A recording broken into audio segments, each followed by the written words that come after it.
El paso de la Dana por Montalbán desbordó la Rambla y el agua se llevó todo lo que encontró a su paso. Con el dinero que les ha adelantado el Gobierno de Aragón, el Ayuntamiento ha podido pagar y ejecutar los trabajos más urgentes. El Estado les ha concedido ayudas para el resto, pero pagará cuando las obras estén terminadas. Los daños de la Dana han sido más del doble del presupuesto que tiene el Ayuntamiento de Montalbán, que ese dinero nos lo adelanten para poder sacar a licitación esas obras, ejecutarlas y que las empresas cobren. 12 meses después, los vecinos todavía recuerdan lo ocurrido con miedo. Con muchísimo miedo. Cuando llueve es que tengo fobia.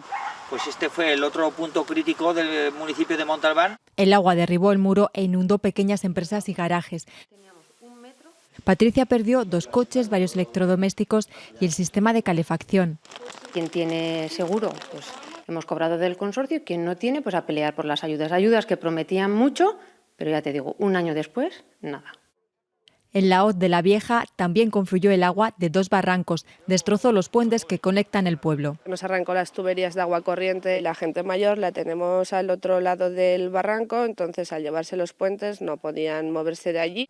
Ahora todas las casas junto al cauce tienen puertas antirriadas. Van selladas con una silicona especial de construcción y lo que hace es que contra más empuja el agua, más ventosa hace y menos capacidad tiene. Pero aquí, un año después, todavía queda pendiente arreglar varios caminos afectados.